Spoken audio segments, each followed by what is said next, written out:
Okay, so you know how everyone's talking about PyGlove and how it's going to like totally change the game for machine learning? Well, Yeah. we're going to like dive deep into this paper straight from Google Oh, Research. cool. And trust me, it's you're going to want to hear this. Right.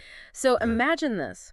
Grabbing the latest and greatest ML code is Mm. as easy as like hitting copy and paste. Oh, wow. That's the kind of world that PyGlove is aiming for. That's a great analogy. Right. You see, the world of machine learning research is just exploding right now. Yeah. I mean, there's just so much incredible work happening out there. Yeah. But sharing and integrating all these new innovations, it's becoming a real bottleneck. It's like everyone's building these amazing tools, Yeah. but in totally different languages. Yeah. No one can understand each other's blueprints. Exactly. And this paper Yeah. even mentions over 5,000 research papers Wow. submitted to just one ML conference. To one. That's crazy. Can you imagine the amount of like groundbreaking code that's out there just waiting to be unlocked? It's mind-boggling, isn't it? Yeah. And think about the wasted effort. Right? If every team has to like reinvent the wheel Yeah. every time they want to try a new technique. So PyGlove is designed to like solve that problem head on. Okay, I'm hooked. Okay. So walk me through this. All right. How does PyGlove actually make sharing code this easy? So Is it magic? it's not magic, Okay. but it's pretty ingenious. Okay. So they introduce these two key elements, annotations Okay. and rule-based patches. Okay, got it. So think of annotations like little labels that you attach to different parts of your code. Okay. And these labels basically tell PyGlove, Okay. hey, this is a convolutional layer, or this is how we're setting the learning rate. So it's kind of like adding a universal translator to all this like complex ML code. Making sure that everyone's speaking the same language. Precisely. Okay. And once you've laid that groundwork, then you can unleash the power of these rule-based patches. Okay. So let's say a researcher comes up with a fantastic new type of neural network layer. So traditionally, they'd have to write up this like detailed explanation and hope that others could figure out how to integrate it into their own code. Which would probably take ages Yeah. and involve a lot of hair pulling. A lot of hair pulling. Not very efficient. Not at all. Yeah. But with PyGlove, they can create a patch. Okay. So a set of instructions that basically say, find all the old layers of this type and replace them with my shiny new one. Okay. And because everyone's code is annotated in the same way, that patch can work seamlessly across different projects. Oh, so it's like sending out an upgrade Exactly. that automatically slots into place. Right. That's seriously cool. But wouldn't creating all these annotations be a ton of work up front? That's a good question. Yeah, what motivates people to actually do that? Well, that's where things get really interesting. Okay. Because PyGlove taps into the power of the network effect. Okay. So the more people who use it and annotate their code, Yeah. the more valuable those patches become. Oh, I see. It's this like snowball effect. So it's kind of a rising tide lifts all boats situation. Precisely. The more people who contribute to this shared pool of knowledge, Yeah, the more everyone benefits. exactly. Okay. And the cool thing is, Yeah. this isn't just theoretical. Right. PyGlove is already being used internally at Google. Oh, wow. And the results are pretty amazing. Okay, spill the tea. Right. Give me some specifics. Okay. How is it actually helping teams? Well, for one thing, Mm-hmm. teams are able to run way more experiments with the same amount of effort. Okay. One team reported an 80% reduction Wow. in lines of code needed for a project. That's like condensing War and Peace into a short story. It is. That's not just saving keystrokes. Right. It's freeing up brain power to tackle problems that were previously, like, out of reach. Absolutely. And it sounds like PyGlove isn't limited to just neural networks, right? You're catching on quickly. Okay. The beauty of PyGlove is its versatility. Oh. So it can be used for a whole range of tasks in the ML pipeline. Like what? Think data augmentation, tweaking, training algorithms, even stuff like automating model scaling. Okay. That's where AutoML comes in. Hold on, remind me what AutoML is again. Okay, sure. It sounds familiar, but I need a refresher. So AutoML, or automated machine learning, is basically about automating parts of the machine learning process, Okay. like optimizing model architecture or figuring out the best parameters to use. So it's like taking some of the guesswork and manual labor out of building ML models, Exactly. making it more accessible for like everyone. Precisely. Yeah. And the way PyGlove achieves this level of flexibility is through this concept called symbolic programming. Oh. Which might sound a little intimidating. Yeah, it does. But it's actually pretty cool once you wrap your head around it. Okay, color me intrigued. All right. Let's dive into this symbolic programming thing a little deeper. Okay. What's the core idea here? And how does it play into PyGlove's power? The core idea is that symbolic programming allows you to treat code as both instructions for the computer and as data that can be manipulated. Okay. It's like having a recipe where you can not only follow the steps to bake a cake, but you can also swap out ingredients or change the baking time on the fly, all programmatically. So instead of just like executing lines of code, you can actually tinker with the code itself as if it were building blocks. You got it. Oh, that's cool. And that's what makes ML code so flexible and adaptable with PyGlove. It's like having a set of Legos for building and modifying AI systems. Instead of trying to sculpt them from a single block of wood. That makes so much more sense now. Good. So you're telling me we can build super advanced AI, like Google's LaMDA, for example, by just snapping together a bunch of PyGlove patches. Well, that's a bit of a simplification. Okay. But you're getting the gist. Okay. So LaMDA is built upon the transformer architecture. But imagine being able to take that base and easily add all sorts of specialized components using PyGlove. So it's like having a blueprint for a basic house. But you can instantly add a garage, a swimming pool, or even a whole second floor. Okay, I'm officially blown away. Good. PyGlove is more than just making code shorter. Right. It's fundamentally changing the way we approach building and sharing AI. I agree. But this paper focuses on sharing within a single code base. Yeah. What about the possibilities for PyGlove beyond that? That's the big question, isn't it? Yeah. Could it really become this universal language for ML collaboration? And the authors of the paper certainly think so. Really? They believe PyGlove could lay the foundation for a future where all the latest and greatest ML breakthroughs are instantly accessible to everyone. Wow. Not just those within a specific company or team. Now that is a game changer. It is. Imagine a world where researchers, companies, even individual developers can all contribute to and benefit from this shared pool of AI knowledge. It's a compelling vision, isn't it? Yeah. But to make that leap from single code bases to a truly universal system, there are some significant hurdles to overcome. Okay. We'll need to establish common standards and think about how to manage the sheer scale of this collaborative ecosystem. All right, you've got me hooked. Good. Let's take a breather and then come back to unpack those challenges. Okay. And the potential of a truly open and collaborative ML future powered by PyGlove. All right, so we've talked about annotations and patches. PyGlove's building blocks. Right. But I'm still a little fuzzy on how this symbolic programming thing actually works in practice. Okay. Can you walk me through an example? Absolutely. So let's say you're working on an image classification model, and you've got all these different layers, convolutional layers to extract features, pooling layers to downsample, and fully connected layers for the final classification. It's like trying to understand a house by looking at blueprints for like the foundation, the walls and the roof separately. Right. Hard to see how everything fits together. Exactly. But with PyGlove, all those layers become part of this unified symbolic representation. Okay. So each layer is not just code, but it's also like a symbolic object that PyGlove can understand and manipulate.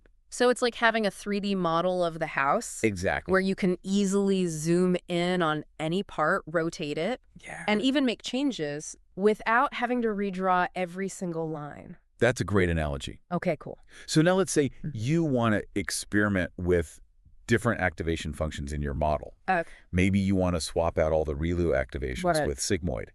Traditionally, you'd have to go through your code. And manually change every instance. That sounds tedious and error-prone. Not to mention a nightmare if you later decide to switch back. Exactly. But with PyGlove, you can write a simple rule that says find all the ReLU activations and replace them with sigmoid. And because everything is represented symbolically, PyGlove can apply this rule across your entire model. Wow. In one fell swoop. So instead of making a bunch of little changes by hand, you're giving PyGlove like a high-level instruction that it can execute across the entire model. You got it. That's super powerful. It is. Yeah. And you can imagine how this scales up to more complex tasks. Right. Maybe you want to change the entire architecture of your model or swap out the training algorithm. Yeah. With PyGlove, you could do all of this with just a few lines of code. Wow. Thanks to the magic of symbolic programming. This is starting to make a lot more sense. Good. But you mentioned patches earlier. Right. How do those fit into this symbolic programming puzzle? Great question. Yeah. So those rule-based patches we talked about are essentially bundles of these symbolic instructions. Okay. So let's go back to that researcher who invented the new neural network layer. Yeah. Wants to share their innovation. They can package their rule for replacing the old layer with their new one into a patch. So it's like sending someone a pre-programmed Lego set. Exactly. That they can easily integrate into their own creation. Precisely. Okay, cool. And anyone who uses that patch will get the benefits of that new layer. Right. Without having to understand all the nitty-gritty details of how it works. I'm seeing the power of this. But it also sounds like there could be like a dark side. Yeah. What if a patch contains like a bug? Or introduces some unintended consequences? Yeah. Could it like wreak havoc on someone's project? That's a valid concern. Yeah. Like any powerful tool, patches need to be used responsibly. Right. So the PyGlove community will need to develop best practices for testing and validating patches. Okay. To make sure that they're reliable and well-documented. So it's like open source software. Exactly. There's a lot of potential for collaboration and innovation. Right. But you also need mechanisms to ensure quality and prevent malicious code from spreading. Absolutely. Okay. Building trust and a strong community around PyGlove will be crucial for its long-term success. So we've talked a lot about efficiency and code sharing, but what about the bigger picture? Okay. How does PyGlove change the way we think about machine learning research and development as a whole? I think one of the most profound implications is that it shifts the focus from individual brilliance to collective intelligence. That's a big one. It is.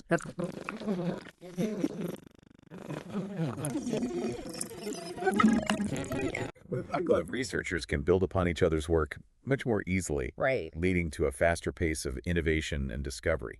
And it's not just about speed, right? No. This kind of open collaboration could lead to entirely new breakthroughs. Absolutely. That wouldn't have been possible if everyone was working in isolation. It's like the difference between trying to solve a complex puzzle by yourself and having a group of people with different perspectives and skills all working together. Okay, I'm sold on the benefits of a more collaborative ML ecosystem. Oh, good. But let's get real for a second. Okay. This vision of a universal PyGlove language where everyone's sharing code seamlessly, it sounds amazing. It does. But are there any potential downsides or challenges to consider? You always have to look at both sides of the coin, right? Right. And the paper does acknowledge a few potential hurdles. Okay, like what? One of the biggest point is establishing a common language. Okay. And set of standards. Right. Because imagine trying to assemble furniture from IKEA instructions that were written in a mix of Swedish, Japanese, and Swahili. Oh, I can feel the frustration already. Exactly. That sounds like a recipe for a disaster. Yeah. In the context of PyGlove, this means ensuring that annotations and patches are defined in a way that's universally understood and consistent across different code bases, even if they're written in different programming languages. So it's like creating a universal translator for machine learning code. Yeah. That sounds like a massive undertaking. It is, but I think it's a challenge worth tackling. Okay. Because the potential payoff is so enormous. I'm with you on that. Good. Let's say we do manage to overcome that language barrier. Wouldn't we then be faced with the challenge of managing the sheer volume of code and patches that would be shared in this universal ecosystem? Absolutely. Imagine a repository with millions of PyGlove patches, each with its own dependencies and specific use cases. Yeah. Finding the right patch for a particular task could become overwhelming. It's like trying to find a needle in a haystack of code. We'd need some serious search and filtering tools to navigate that effectively. Yeah, and we'd also need mechanisms for verifying the quality and reliability of these shared components. So it's not just about building the technology. It's also about fostering a culture of responsibility and best practices within the community. Exactly. Okay. And it's also about making sure that this open ecosystem benefits everyone. not just those with the most resources or technical expertise. Speaking of access, Yeah. one of the things that really excites me about PyGlove is its potential to democratize access to cutting-edge machine learning. I couldn't agree more. Yeah. Imagine a small startup that doesn't have the resources to hire a team of like top-tier ML engineers. Right. With PyGlove, they could potentially access a library of state-of-the-art models and techniques, all packaged as reusable components. So instead of being limited by their own expertise, they could tap into the collective knowledge of the entire community. It's a game changer for smaller teams and organizations. It really is. Absolutely. It levels the playing field, allowing anyone with a good idea and access to PyGlove to compete and innovate. Right. It's like giving everyone access to the same set of power tools, Yeah. regardless of their background or budget. This is getting me fired up. Good. It feels like we're on the cusp of a major shift. Yeah. In how AI is developed and used. It does. With PyGlove playing a central role in that transformation. I share your enthusiasm. Okay. But let's not get ahead of ourselves. Yeah. As with any powerful technology, there are important ethical considerations that we need to address as we move towards a more open and collaborative approach to machine learning. You're right. Things like ensuring fairness and bias mitigation in shared models, as well as establishing clear guidelines for intellectual property rights. Exactly. It's not just about making AI more powerful and accessible. Right. It's also about ensuring that it's used responsibly and ethically. Well said. Thank you. This has been an incredibly insightful conversation so far. It has. I feel like we've only just scratched the surface of PyGlove's potential. Yeah. And the implications it holds for the future of machine learning. I agree. Yeah. And speaking of implications, there's one more crucial aspect of PyGlove that I think is worth exploring further. Right. It has the potential to revolutionize not just how we develop AI, but also how we use it to tackle some of humanity's greatest challenges. Okay, now you've got me really intrigued. Yeah. Let's dive into that in the next segment. Fine. But before we do, let's take a quick break to gather our thoughts and prepare to explore the potential of PyGlove to solve real-world problems. Sounds good. Okay, so we're back. Yeah. And we're ready to explore how PyGlove can be used to solve, like, real-world problems. Now, before the break, you hinted that PyGlove could revolutionize not just how we develop AI, but also how we apply it to tackle some of humanity's biggest challenges. Absolutely. I'm all ears. So think about fields like medicine, climate science, or even education. Okay. These are all areas where AI has enormous potential. Yeah.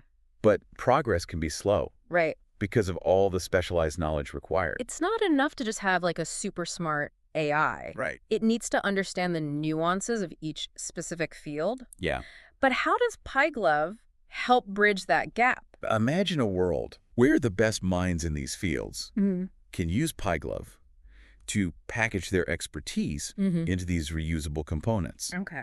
So let's say a team of oncologists develops a groundbreaking AI model for early cancer detection. Okay. So traditionally, sharing that knowledge would involve publishing papers, presenting at conferences, and hoping that others can replicate their work. Which, let's face it, can take years. Yeah. And often gets bogged down in all the technical details. Exactly. But with PyGlove, they could encapsulate their model. Okay. Along with all the necessary data pre-processing steps and training procedures into a PyGlove patch. So it's like taking all that complex medical knowledge and turning it into like a plug-and-play AI module that anyone can use. Precisely. That's incredible. It is. Yeah. And think about the impact that this could have. Okay. Suddenly, hospitals and clinics around the world could access this cutting-edge technology without having to invest in their own expensive research teams. It's like democratizing access to the best medical AI, regardless of where you are or how much money you have. Exactly. That's a game changer for global health. It is. Are there any other fields where you see this kind of impact? Absolutely. Okay. Climate change is another area where PyGlove could be a game changer.